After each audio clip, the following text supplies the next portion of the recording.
Hello friends, कैसे हो आप सब। उम्मीद है अच्छे होंगे। ये हमारे चैनल अब पढ़ाई पे लाइव प्रोसेस का 12वां लेक्चर है, जिसके अंदर हम आज बात करेंगे एक्सक्रीशन की। एक्सक्रीशन की मतलब उत्सर्जन। एक्सक्रीशन की बात करने से पहले हम कुछ पिछली बातें कर लेते हैं। हमने सबसे पहले लेक्चर में बात की थी डेफिनेशन ऑफ लाइव प्रोसेस, और उसके बाद में हमने उसके एग्जाम्पल की बात की थी। उसके एग्जाम्पल कौन कौन से थे आपको याद होंगे। पहला कौन सा था? न्यूट्रिशन, पोषण। दूसरा रेस्पायरेशन, श्वसन। तीसरा सर्कुलेशन मतलब परिसंचरण। और चौथा क्या था? एक्सक्रीशन। मतलब अब ये बात सुन के आपको समझ में आ गया होगा कि आज हम लाइव प्रोसेस के चौथे एग्जाम्पल की बात करेंगे। इसका मतलब हमने पीछे तीनों एग्जाम्पल की बात कर ली है। जो पिछले लेक्चर्स हैं उनके अंदर हमने न्यूट्रिशन, रेस्पायरेशन और सर्कुलेशन की कंप्लीट बात कर ली है, जो आपके एनसीईआरटी में दिए हुए हैं। और उसके अलावा उससे जो रिलेटेड कोई कंसेप्ट थे और जो आपकी बेसिक्स जो आपके 9th क्लास में थे, उन सब की बात हम कर चुके हैं। आज हम अपने आखिरी लेक्चर की बात करते हैं, किसकी? एक्सक्रीशन की, उत्सर्जन की। तो सबसे पहले हम एक्सक्रीशन का मतलब समझते हैं। मतलब इसके अंदर हम किसका एक्सक्रीशन करेंगे और इस वर्ड का मीनिंग क्या होता है। जैसे हमने बताया था कोई ऑक्सीडेशन के अंदर कि सेल के अंदर क्या आते हैं? न्यूट्रिएंट्स आते हैं, जिसके अंदर क्या क्या होते हैं? न्यूट्रिएंट्स के अंदर क्या क्या, पोषक पदार्थों के अंदर क्या क्या आते हैं? कार्बोहाइड्रेट बताए थे। इसके अलावा क्या बताए थे हमने? लिपिड, जैसे फैट हो गई हमारी, फैट और उससे प्रोटीन बताए थे। और ये सब चीजें यहाँ आती हैं। इसके अलावा क्या आती है? गैसेज आती है। फिर क्या होता है? इन न्यूट्रिएंट्स का क्या होता है? ऑक्सीडेशन या मेटाबॉलिज्म। और इनके मेटाबॉलिज्म से, उपापचय से क्या बनते हैं? एनर्जी मिलती है ये। और इसके अलावा हमारे शरीर को बनाने के लिए अन्य मॉलिक्यूल जिनकी जरूरत होती है वो बनते हैं। तो जब कार्बोहाइड्रेट आएगी, जैसे कि मान लो ग्लूकोज है, तो ग्लूकोज की ऑक्सीडेशन या उसके मेटाबॉलिज्म से या उपापचय से क्या बनता है? हमारे पास CO2 बनती है, H2O बनती है। इसके अलावा क्या बनती है? एनर्जी। एनर्जी का तो हम क्या कर लेते हैं? यूज कर लेते हैं। इसके अलावा जो CO2 है उसको शरीर से बाहर कैसे करते हैं, क्योंकि ये हमारे शरीर के अंदर यूज नहीं होती। इसको शरीर से बाहर कैसे करते हैं, इसकी बात हम रेस्पिरेशन वाले टॉपिक में कर चुके हैं। अब इसके अलावा फैट और प्रोटीन, इनका भी तो हमारे शरीर के अंदर क्या होता है? मेटाबॉलिज्म होता है, मतलब उपापचय होता है। तो इनके मेटाबॉलिज्म से भी कुछ वेस्ट प्रोडक्ट बनते होंगे, बनते हैं नहीं? फैट और प्रोटीन के मेटाबॉलिज्म से, उपापचय से कुछ वेस्ट प्रोडक्ट बनते होंगे। इनके वेस्ट प्रोडक्ट को हम शरीर से बाहर करने के लिए जो प्रोसेस अपनाते हैं, उस प्रोसेस को क्या बोलते हैं? एक्सक्रीशन। क्या कहते हैं? एक्सक्रीशन। और जिस एक्सक्रीशन करने के लिए, एक्सक्रीशन मतलब उत्सर्जन करने के लिए जो जो हमारे पास टिश्यू या ऑर्गन काम आते हैं, मतलब जो सिस्टम हम काम लेते हैं, उससे क्या बोलते हैं? एक्सक्रीटरी सिस्टम, मतलब उत्सर्जन तंत्र। अब इस वेस्ट प्रोडक्ट के अंदर, मतलब उत्सर्जित जो पदार्थ है उसके अंदर जो मेनली एक्सक्रीटिव पदार्थ होता है, मतलब उत्सर्जित पदार्थ होता है, वो कौन से होते हैं? Nitrogenous waste. कौन से होते हैं? Nitrogenous waste. कौन से होते हैं? Nitrogenous waste. नाइट्रोजन युक्त पदार्थ या मटेरियल या नाइट्रोजिनस मटेरियल। उसके अंदर नाइट्रोजिनस मटेरियल की बात करें तो नाइट्रोजिनस मटेरियल के अंदर कौन कौन से होते हैं? तो इसके अंदर मेनली 2 होते हैं। कौन कौन से होते हैं? मेनली यूरिया और यूरिक एसिड। याद रहेगा। मतलब जब भी हम एक्सक्रीशन के अंदर बात करें कि एक्सक्रीशन हो रहा है, तो आप खुद से समझ लेना किसका होगा? कौन से वेस्ट प्रोडक्ट का? नाइट्रोजिनस वेस्ट प्रोडक्ट का हो रहा होगा। और इसके अलावा उसके अंदर कौन कौन से हैं? यूरिया और यूरिक एसिड, जो किससे बनते हैं? अमोनिया से बनते हैं। अब हम इसके बाद में बात कर लेते हैं कि ह्यूमन के अंदर एक्सक्रीशन में, मतलब उत्सर्जन के अंदर जो सिस्टम काम आता है वो कौन सा है, उसके अंदर कौन कौन सी स्ट्रक्चर होती है, उन स्ट्रक्चर का क्या क्या फंक्शन होता है, और यूरिन का निर्माण मतलब मूत्र का निर्माण कैसे होता है। तो सबसे पहले हम ह्यूमन के अंदर जो एक्सक्रीटरी सिस्टम, उत्सर्जित तंत्र होता है, उसके स्ट्रक्चर की बात करते हैं कि उसके अंदर कौन कौन सी स्ट्रक्चर प्रेजेंट होती है। ह्यूमन का जो एक्सक्रीटरी सिस्टम होता है उसके अंदर जो पहली स्ट्रक्चर होती है वो होती है किडनी। क्या होती है? किडनी। मतलब विकर। कितने दिख रहे हैं, कितने दिख रहे हैं? 2। कहां पे प्रेजेंट होते हैं? ये हमारी जो वर्टिकल कॉलम होती है, रीढ़ की हड्डी होती है, उसकी दोनों तरफ प्रेजेंट होते हैं। दोनों तरफ मतलब एक राइट साइड में, एक लेफ्ट साइड में। तो 2 किडनी होगी, नाम क्या हो गया? राइट किडनी, लेफ्ट किडनी, दाया वक्र, बाया वक्र। अब देखो, हमने यहां पे राइट किडनी को लेफ्ट किडनी के नीचे बनाया है। यहां जब आप देख रहे हो तो बनाया या नहीं बनाया? ये क्यों बनाया है? इसके पीछे का क्या कारण है? क्योंकि जब हमने आपको डाइजेस्टिव सिस्टम पढ़ाया था, तो डाइजेस्टिव सिस्टम बनाया था हमने, तो यहां पे ये सारे स्ट्रक्चर हो गई थी। फिर यहां पे देखो, ये क्या बनाया था? स्टोमक बनाया था। उसके बाद में शुद्धांतर, स्मॉल इंटेस्टाइन बनाई थी। यहां पे हमने एक स्ट्रक्चर बनाई थी या नहीं बनाई थी? बनाई थी ना यहां पे एक स्ट्रक्चर, जिसे क्या बोला था हमने? लीवर। ये किधर प्रेजेंट था? राइट साइड में। तो यहां पे क्या प्रेजेंट है? क्या प्रेजेंट है बच्चों? लीवर, यकृत प्रेजेंट है। और इस लीवर, यकृत की वजह से ही जो राइट किडनी होती है वो लेफ्ट किडनी से नीचे उपस्थित होती है।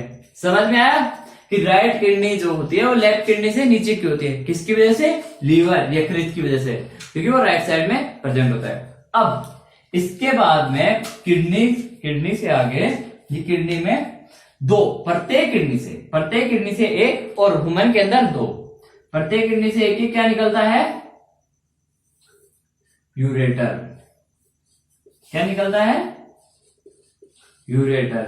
यूरेटर को हिंदी में कहते हैं मूत्र वाहिनी। मतलब जहां किडनी के अंदर क्या बनता है? यूरिन बनता है। कैसे बनता है उसकी बात हम करेंगे, पर अभी मान लो कि यूरिन बन गया यहाँ पे, उस यूरिन को यहां से ले जाने का काम, यहां से यूरिन मूत्र को ले जाने का काम कौन करेगा? यूरेटर करेगा। ये यूरेटर यहाँ पे जहां किडनी में ये शुरू होता है, वहां पे किस टाइप होता है? फनल शेप होता है, मतलब कीप के आकार का होता है। कीप के आकार का होने से क्या फायदा हुआ कि यहाँ पे यूरिन बना तो यहां से क्या ले लेगा? यूरिन ले लेगा, आराम से ले पाएगा। और उसके बाद में ये यूरेटर मतलब मूत्रवाहिनी एक कॉमन संरचना में जाके खुल जाती है, जो क्या होती है? मस्कुलर होती है। किसके अंदर आते हैं? कॉमन संरचना के अंदर आके खुल जाती हैं, जो मस्कुलर होते हैं, मतलब पेशी होती है। इसे क्या बोलते हैं? Urinary bladder. कैसी होती है ये? मस्कुलर होती है, मतलब पेशी होती है। इसके अंदर जो यूरिन बना, यहां मूत्र बना, वो यूरेटर से होते हुए, मूत्र वाहिनी से होते हुए किस में आता है? यूरिनरी ब्लैडर, मतलब मूत्राशय के अंदर आता है। और यहां पे क्या है कि जो यूरिन बन के यहां आया, यहां आके क्या हो जाता है? संग्रहित हो जाता है। क्या हो जाता है? स्टोर हो जाता है। ये इसका फंक्शन हो गया, काम हो गया। क्योंकि आप ये तो है नहीं कि हर टाइम यूरिन को एक्सक्रीट करते रहते हो, बाहर निकालते रहते हो, या हर टाइम टॉयलेट जाते रहते हो। एक टाइम पे जाते हो ना, तो उतनी देर यहाँ पे जो यूरिन बना, उतनी देर वो यूरिन कहाँ रहेगा? यहाँ पे रहता है। यहाँ पे बना और यहाँ पे स्टोर रहता है। और जब आप एक्सक्रीशन करते हो, जब आप टॉयलेट जाते हो, तो यहां से यूरिन बाहर चला जाता है। तो बाहर चला जाता है, किसके द्वारा जाता है? बाहर किसके द्वारा जाता है? यूरेथ्रा के द्वारा। किसके द्वारा? यूरेथ्रा के द्वारा। इसे क्या बोलते हैं? मूत्र मार्ग। अब देखो यहां से बाहर कैसे जाता है उसकी बात कर लेते हैं कि ऐसे क्या होता है कि स्टोर हो रहा है और फिर बाहर कैसे चला जाएगा। जब ये स्टोर होगा, जब ज्यादा स्टोर हो जाएगा, तो ये क्या करेगा? यहाँ पे इस वॉल के ऊपर, मस्कुलर वॉल है, उसके ऊपर क्या बनाएगा? प्रेशर बनाएगा। ये प्रेशर बनाएगा तो आपको पता चल जाएगा। तो आपका शरीर, आपके जो न्यूरॉन्स हैं, जो नर्व हैं, न्यूरॉन वो एक्टिव हो जाएंगे और वो न्यूरॉन किसे सिग्नल देंगे? यहाँ पे जो मसल्स हैं, ये न्यूरॉन यहाँ पे जो मसल्स हैं उनको सिग्नल देंगे, जिसकी वजह से यहाँ पे सिग्नल आएगा तो यहाँ पे क्या होगा? कॉन्ट्रैक्शन होगा। यहाँ पे क्या होगा?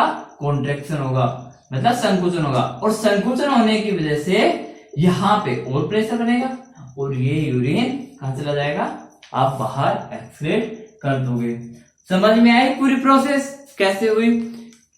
अब यहां पे दोबारा बता देता हूं एक बार, उसके बाद में आगे की बात करते हैं। यहाँ पे यूरिन बना यूरेटर के द्वारा, मतलब यूरेटर किडनी को और किसको जोड़ता है, यूरिनरी ब्लैडर को जोड़ने का काम करता है। यहां से होते कहा यूरिनरी ब्लैडर में आया, जहां स्टोर होगा, उसके बाद में ये यूरेथ्रा के द्वारा बाहर निष्कासित कर दिया जाएगा, बाहर एक्सक्रीट आउट कर दिया जाएगा। अब यहाँ पे ये बात कर लेते हैं कि यहाँ पे यूरिन बनने के लिए, यूरिन कैसे बनेगा उसकी बात हम बाद में करेंगे, पहले बता चुके हैं। यहाँ पे यूरिन बनने के लिए ब्लड आएगा। अब ब्लड कैसे आएगा उसकी बात कर रहे थे, मतलब यूरिन बनने के लिए जो रक्त आएगा वो कैसे आएगा। हमने आपको सर्कुलेशन, परिसंचरण वाले टॉपिक में एक चीज बताई थी, ये सारे नाम आपने लिख लिए होंगे, ये मैं इनको मिटा देता हूं कि थोड़ी फिर से थोड़ा बना देता हूं। ये आपने नीचे वाला तो बना ही लिया होगा, अब बात इसी की करेंगे।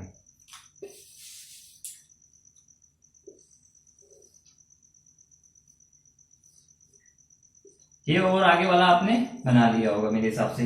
हम सिर्फ इतनी बात करेंगे, ये आगे वाला तो बना लिया होगा आपने, हम सिर्फ इतनी बात करेंगे और आगे की बात हो चुकी है। देखो हमने जब सर्कुलेशन पढ़ाया था उसके अंदर एक कंसेप्ट बताया था और फिर से बता रहा हूं कि हम क्या हार्ट को, जो हमारा हृदय होता है, उसे एक सेंटर पॉइंट मानते हैं और हम बात करते हैं कि जो हार्ट के अंदर ब्लड लेके आएगा, जो हार्ट के अंदर ब्लड लेके आता है उसे क्या बोलते हैं हम, वेन कहते हैं। उन वाहिनियों को क्या बोलते हैं, वेसल्स को क्या बोलते हैं, वेन।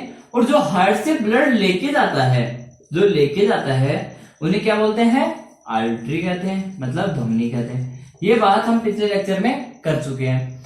आज हम बात करते हैं कि यहाँ पे ब्लड कौन लेके आएगा। किसी सेल के अंदर क्या हुआ, मेटाबॉलिज्म हुआ, नाइट्रोजनस वेस्ट बने, वो वेस्ट यहां से, इस सेल से, वेन से होते कहां आ गए, हार्ट के अंदर आगे यहां से क्या हुआ, पंपिंग हुई और ये आर्टरी के द्वारा होते हुए कहां पहुंच गए, किडनी के पास। तो किडनी के पास इसके द्वारा ब्लड आ गया।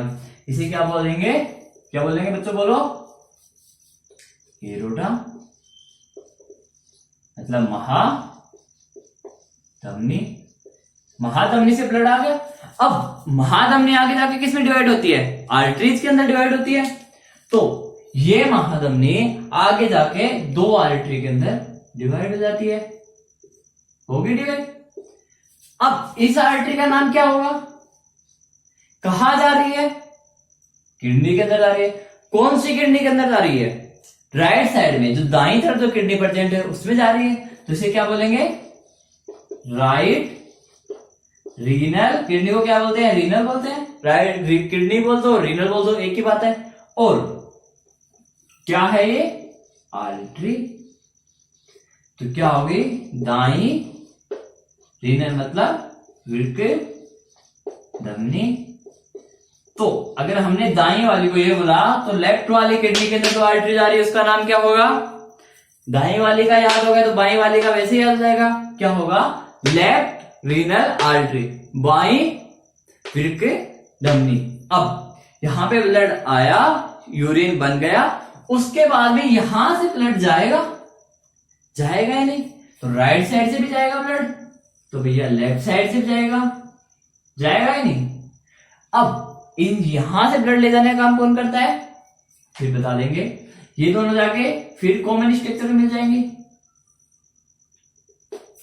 ये दोनों यहां से जो राइट साइड से आया, लेफ्ट साइड से आया, वो भी क्या होंगे कि दोनों एक, यहां बना देता हूं मैं, ये दोनों भी जाके क्या होंगे, एक कॉमन स्ट्रक्चर के अंदर जाके मिल जाएंगे।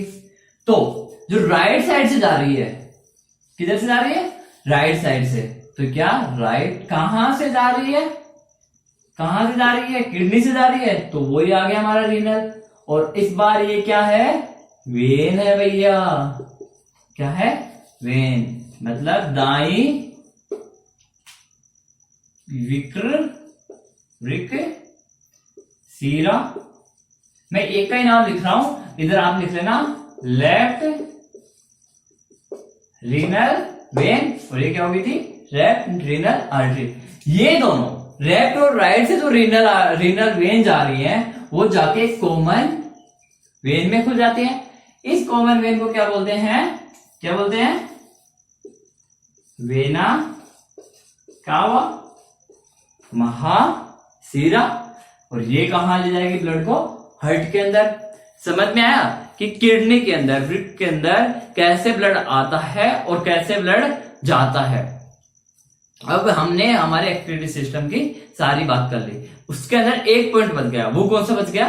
कि जो यूरिन का निर्माण, जो मूत्र का निर्माण हो रहा था, वो किस प्रकार से होता है। तो हम अब यूरिन के निर्माण की बात कर लेते हैं कि यूरिन का जो निर्माण होगा वो किस प्रकार से होगा। हमारे जो किडनी होती है, प्रत्येक किडनी के अंदर क्या होते हैं कि बहुत सारे सूक्ष्म माइक्रोस्कोपिक स्ट्रक्चर्स होती हैं, जो क्या होती है किडनी की संरचनात्मक और क्रियात्मक इकाई होती है, मतलब स्ट्रक्चरल एंड फंक्शनल यूनिट होती है। एक ऑर्गेनिज्म है, एक ऑर्गेनिज्म की स्ट्रक्चरल और फंक्शनल यूनिट क्या होती है? क्या होती है? सेल, कोशिका। उसकी बात तो हम कर चुके हैं। आज हम किडनी के फंक्शनल और स्ट्रक्चरल मतलब क्रियात्मक और संरचनात्मक इकाई की बात करते हैं, और उसे क्या बोलते हैं? नेफ्रॉन। क्या बोलते हैं? नेफ्रॉन। ये नेफ्रॉन किडनी का क्या होता है? संरचनात्मक और क्रियात्मक इकाई होती है। तो हम इस नेफ्रॉन की स्ट्रक्चर समझ लेते हैं कि नेफ्रॉन की स्ट्रक्चर कैसी होती है। नेफ्रॉन के अंदर जो पहली स्ट्रक्चर होती है वो क्या है? कफनुमा होती है। ध्यान से समझ लेना, एक बार समझ लोगे कभी दोबारा नहीं पढ़ने पड़ेगा। ये क्या है? कफनुमा स्ट्रक्चर होती है।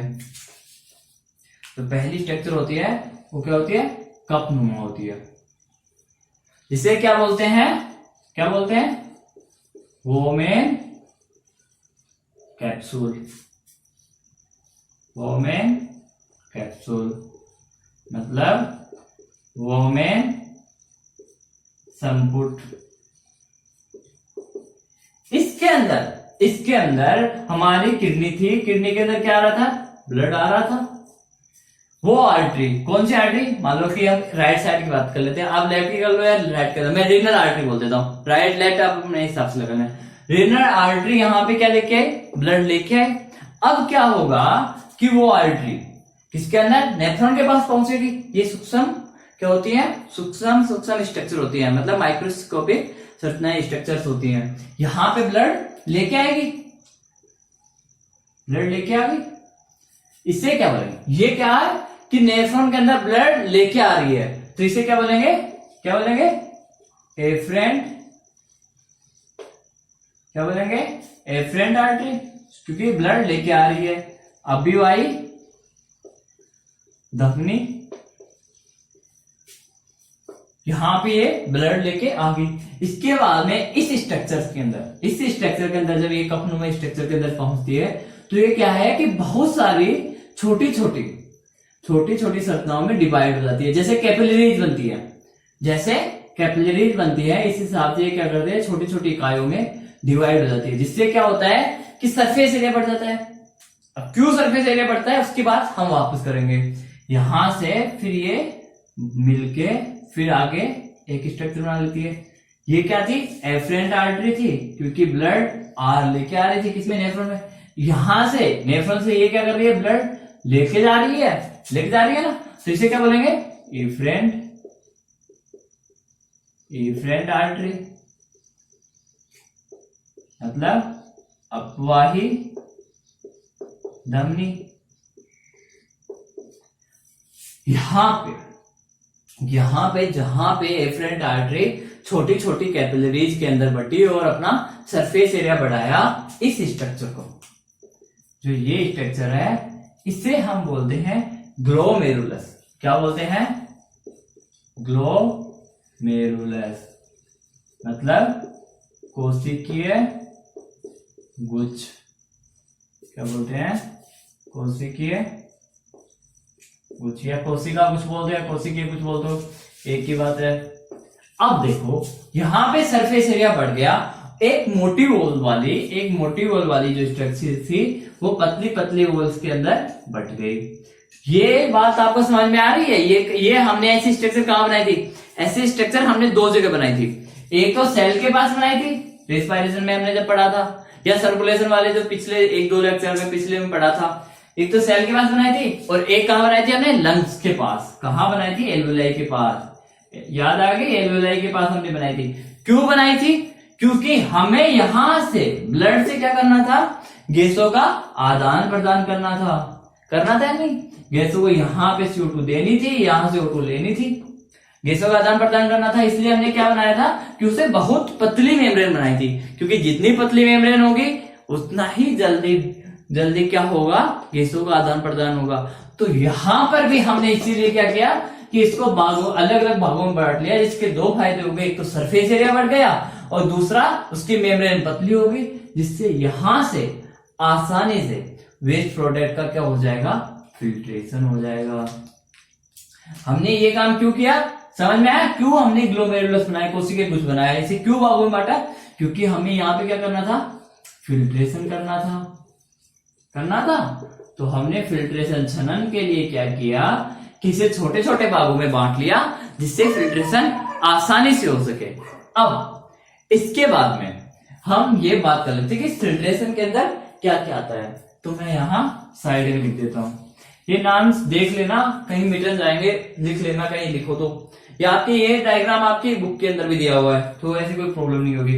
इस फिल्ट्रेशन के अंदर क्या क्या आते हैं? ऐसा नहीं है कि सिर्फ वेस्ट प्रोडक्ट ही आते हैं, कि फिल्टर हुआ तो यहाँ पे कुछ लगा हुआ है कि भाई तू वेस्ट प्रोडक्ट है, तो तू वेस्ट प्रोडक्ट को ले ले और वो जाने देके, और हमारे वेस्ट प्रोडक्ट में तो है नहीं, तो इनको आगे भेज देते हैं, आगे शरीर में जाके काम करो। यहाँ पे ऐसा नहीं होता।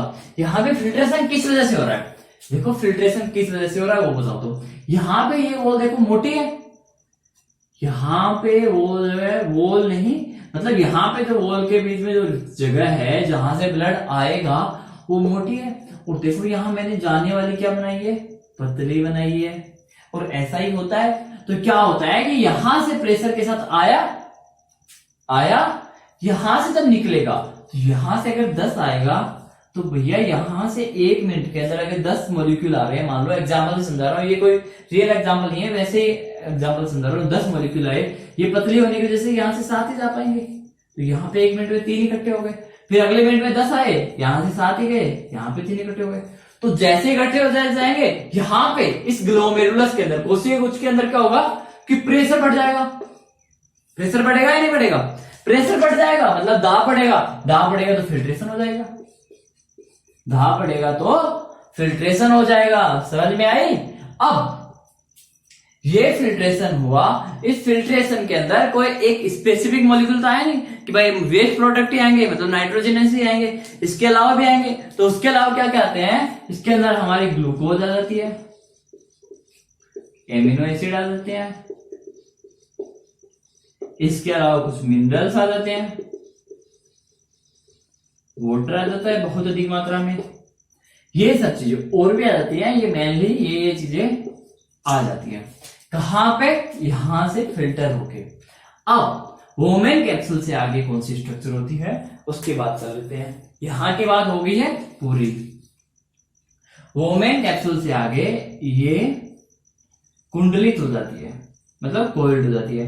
इसका क्या नाम होता है हम आगे बात करेंगे। आगे जाके ये यू शेप की एक स्ट्रक्चर बनाती है। किस शेप की? यू शेप की एक स्ट्रक्चर बनाती है,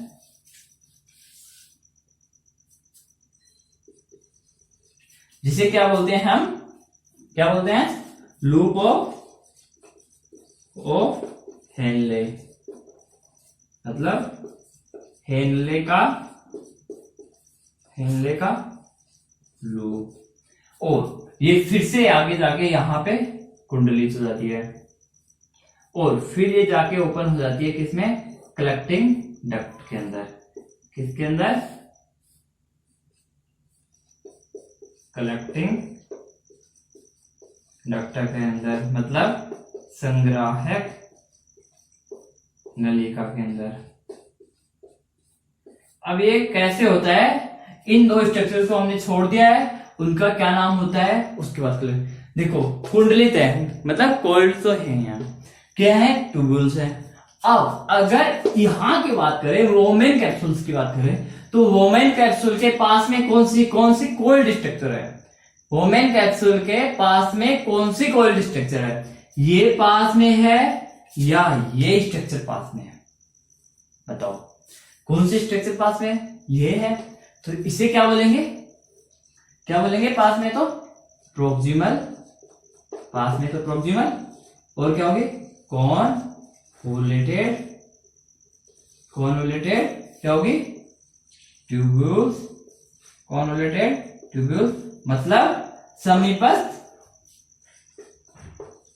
समीपस्थ कुंडलित नलिका। तो इसका नाम क्या हो गया? उसका प्रोक्सिमल कॉन्वोल्यूटेड ट्यूब्यूल हुआ, समीपस्थ कुंडलित नलिका हुआ, तो इसका नाम क्या हो गया? डिस्टल कॉन्वोल्यूटेड ट्यूब्यूल मतलब दूरस्थ। ये आगे वाला ये कुंडलित नलिका, जगह नहीं है, यहां से देख लेना। अब ये तो सारे स्ट्रक्चर्स के नाम हो गए। अब हम इनके फंक्शन की बात कर लेते हैं कि यूरिन, अभी हमने यूरिन कैसे बना, मूत्र कैसे बना, उसकी तो बात की नहीं।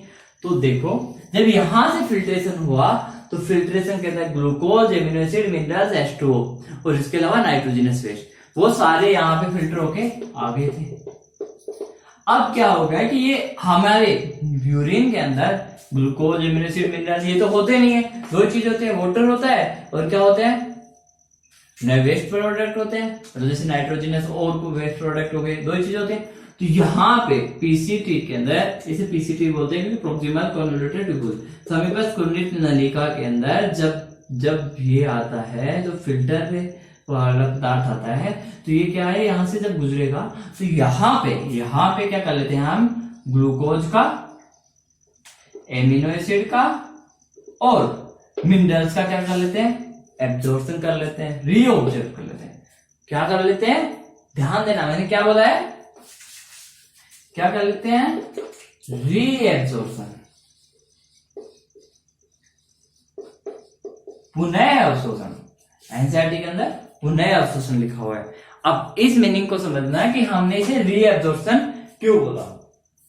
देखो, हमने जब न्यूट्रिशन में बात की थी, हमने क्या कि हमारे इंटेस्टाइन के अंदर, स्मॉल इंटेस्टाइन के अंदर, शुद्धांतर के अंदर क्या हुआ था? कंप्लीट डाइजेशन हो गया था। उसके बाद में कंप्लीट डाइजेशन होने के बाद में हमने क्या किया था? जो माइक्रोविलाई और विलाइस प्रेजेंट थी, उनसे क्या किया था? एब्जॉर्प्शन किया था। किसका एब्जॉर्प्शन किया था भैया?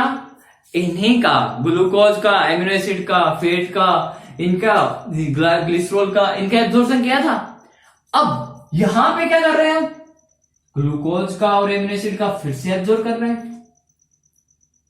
समझ में आई बात? यहां पे हम क्या कर रहे थे कि पहली बार हम बाहर से खाए, उनका डाइजेशन किया, सिंप्लेक्स ट्रिकाई मिली, जैसे ग्लूकोज और एमिनो एसिड और जैसे फैटी एसिड मिल गए, उनका क्या किया था? एब्जॉर्प्शन किया था। वो ब्लड में गए, ब्लड से होते हुए कहां पहुंच गए? यहां पहुंच गए, वोमेन ग्लोमेरुलस में। यहां पे फिल्टर हो गए। अब फिल्टर हो गए और यहां से फिर से एब्जॉर्ब करके हम इसे कहां लेके जा रहे हैं? कहां लेके जा रहे हैं? वापस से ब्लड में जा रहे हैं। पहली बार यहां एब्जॉर्ब हुआ, दोबारा यहां एब्जॉर्ब हुआ, तो हमने इसे दोबारा एब्जॉर्ब होने की वजह से क्या बोला है? रीएब्जॉर्प्शन। मतलब समझ में आया? अगर ऑप्शन के अंदर आपको रीएब्जॉर्प्शन वाला एक ही सेम दो ऑप्शन है, एक के अंदर ग्लूकोज का एब्जॉर्प्शन लिखा हुआ है, एक के अंदर ग्लूकोज का रीएब्जॉर्प्शन लिखा हुआ है, क्वेश्चन नेफ्रॉन का है, तो उसके अंदर आपको टॉपिक कौन सा टिक लगाना है? रीएब्जॉर्प्शन वाला।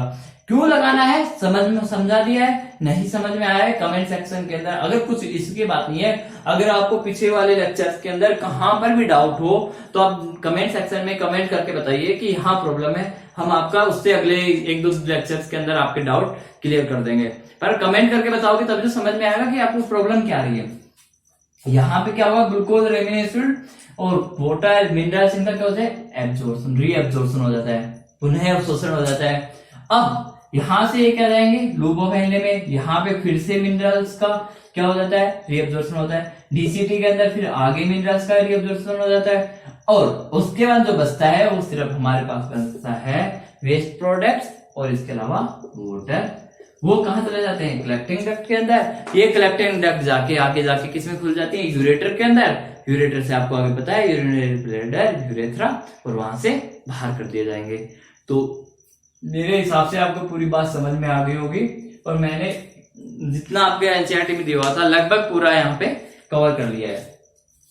अब ये हमारी बात खत्म हो जाती है ह्यूमन के अंदर कैसे एक्सक्रीशन होता है। इसके बाद में मतलब हमारे लाइफ प्रोसेस के जो एग्जाम्पल थे उसके अंदर सारे टॉपिक हो गए हैं। अब उसके अंदर बचा है सिर्फ कौन सा, प्लांट के अंदर रीएब्जॉर्प्शन, सॉरी रीएब्जॉर्प्शन नहीं, प्लांट के अंदर एक्सक्रीशन कैसे होता है। वो रीएब्जॉर्प्शन बोल रहा हूँ कितनी बार, तो क्या माइंड में वही रीएब्जॉर्प्शन चल रहा है। तो अब आखिरी टॉपिक बचा हमारे प्लांट के अंदर कैसे एक्सक्रीशन मतलब उत्सर्जन होता है। तो प्लांट के अंदर एक्सक्रीशन के लिए कोई एक स्पेसिफिक वो नहीं होता, ऑर्गन नहीं होता है। जैसे हमारे अंदर एक्सक्रीटरी सिस्टम होता है वैसे प्लांट के अंदर ऐसा कोई स्पेसिफिक ऑर्गन नहीं होता है कि वो ही एक्सक्रीशन करेगा। तो हम उसकी बात हम पॉइंट्स के अंदर कर लेते हैं। प्लांट के अंदर क्या हुआ, डे की बात, दिन में बात करते हैं। तो दिन के अंदर क्या हो रहा है, दिन के अंदर प्रकाश संश्लेषण हो रहा है, मतलब फोटोसिंथेसिस हो रहा है प्रकाश संश्लेषण। प्रकाश संश्लेषण में क्या बन रही है, क्या बन रही है, O2 बन रही है, जो कहा एनवायरमेंट में आएगी। मतलब दिन के टाइम में प्लांट के लिए एक्सक्रीटरी प्रोडक्ट कौन सा है, उत्सर्जी पदार्थ कौन सा है, O2। क्यों, क्योंकि प्लांट के लिए यूज नहीं हो रहा, प्लांट के अंदर यूज नहीं है। अगर हमारे अंदर कोई चीज यूज नहीं होती तो हम उसे उत्सर्जी बोलते हैं, वो हमारे लिए यूजेबल नहीं है। तो यहाँ प्लांट के लिए O2 यूज कर ली, उसके बाद में बच गई, वो उसके काम तो आएगी नहीं, तो इसे क्या करेगा, बाहर कर देगा एनवायरमेंट के अंदर। तो दिन के अंदर क्या होगी, O2।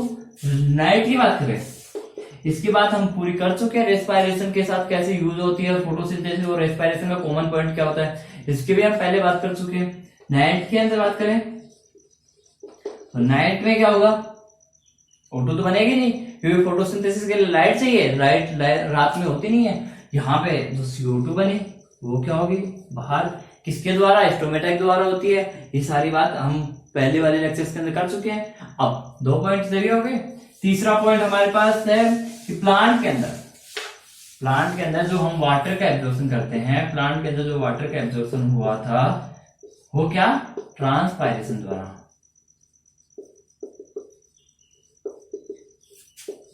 वाष्पोत्सर्जन के द्वारा कहाँ कर दिया जाता है, एनवायरमेंट के अंदर चला जाता है।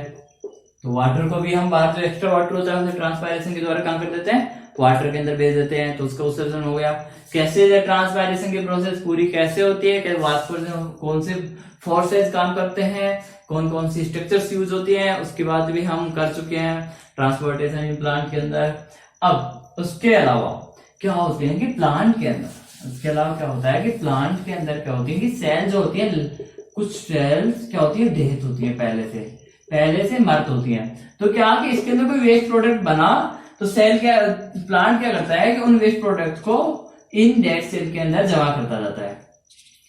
डेड सेल के अंदर जमा कर देगा तो इसके अंदर कोई नुकसानदायक नहीं है, भाई वो मरी हुई है उसके अंदर जमा कर दो, कुछ नुकसान ही नहीं होगा, होगा या नहीं होगा, नहीं होगा। इसके अलावा क्या करता है प्लांट की अपने लीव्स के अंदर, उसकी लीव्स होती हैं उसके अंदर क्या करता है कि अपने जो एक्सक्रीटरी जो प्रोडक्ट्स होते हैं उनको लीव्स के अंदर डाल देता है, और उसको फिर क्या करता है कुछ टाइम बाद में अपने से प्लांट से अलग कर देता है। लीव्स कहां चली जाती है, बाहर, प्लांट से बाहर आ गई, तो ये क्या हुआ, अपने एक्सक्रीटरी प्रोडक्ट को बाहर निकाल देता है। इसके अलावा उसके अंदर क्या होती है, कुछ वेक्यूल्स होती है, वहां नहीं होती है। वेक्यूल्स के अंदर रितिकाओं के अंदर क्या करता है कि अपने प्रोडक्ट को डाल देता है, तो वहां पर भी उसका कोई यूजेबल नहीं होता, मतलब वहां पर भी प्लांट के लिए नुकसानदायक नहीं होती, वेक्यूल्स के अंदर डाल देता है। और इसके अलावा कुछ जैसे कि रेजिन हो गया, गम्स हो गए, रेजिन और गोंद को एक्सक्रीट कर देता है। तो ये सब प्रोसेस पाई जाती है, इसके अंदर कोई स्पेसिफिक ऑर्गन नहीं होता जिसकी हम बात करें। इसके अंदर ये सारी प्रोसेस होती है जो आपके एनसीईआरटी के अंदर दी हुई थी, उन सब की हमने क्या कर ली, बात कर ली है। तो इसी के साथ हमारा लाइफ प्रोसेस का चैप्टर पूरा होता है। हमने लाइफ प्रोसेस के अंदर सारे टॉपिक्स की बात कर ली है। अब आपको लाइफ प्रोसेस में अगर कोई भी प्रॉब्लम हो, हमने क्वेश्चंस को भी नहीं किया है, और उसके अलावा जो बीच में दिया डू यू नो वो सब चीजें नहीं की। अगर किसी को पढ़ना हो तो आप कमेंट सेक्शन में कमेंट करके बताइए कौन सा पढ़ना है, हम वो भी पढ़ा देंगे, क्योंकि वो एग्जाम के पॉइंट ऑफ व्यू से मतलब इतने इंपॉर्टेंट नहीं है, इसलिए हमने उनको अभी नहीं पढ़ाया। अगर किसी को पढ़ना है कमेंट सेक्शन में कमेंट करिए, और इसके अलावा लाइफ प्रोसेस में कोई भी प्रॉब्लम हो तो आप कमेंट सेक्शन में कमेंट करके बता सकते हैं। इसके अलावा हमारे चैनल को सब्सक्राइब करें, वीडियो अच्छा लगे तो लाइक करें। और जो डाउट आए, जो प्रॉब्लम आए, वो कमेंट सेक्शन में बिना सोचे कमेंट सेक्शन में बताएं कि ये प्रॉब्लम आ रही है। हम आने वाले 1-2 लेक्चर्स के अंदर आपको उसका जवाब देंगे। ये मान लो कि आप अगर हमें किसी भी सप्ताह के अंदर दोगे तो आपको संडे के दिन तो उसका जवाब मिल ही जाएगा, क्योंकि इससे पहले हम भी बिजी रहते हैं, तो ये लेक्चर बनाने होते हैं, इसके लिए पढ़ना होता है। तो आपको संडे को जरूर जवाब मिलेगा। जब आप कमेंट करेंगे उसके बाद में जो संडे आए उस दिन आपको आपके जो आप क्वेश्चन पूछोगे उसका जवाब जरूर मिल जाएगा। उससे पहले मिल जाएगा, पर ये मान लो कि लिमिट है कि संडे से पहले, संडे को तो मिल ही जाएगा आपको। Thank you. जय हिंद, जय भारत।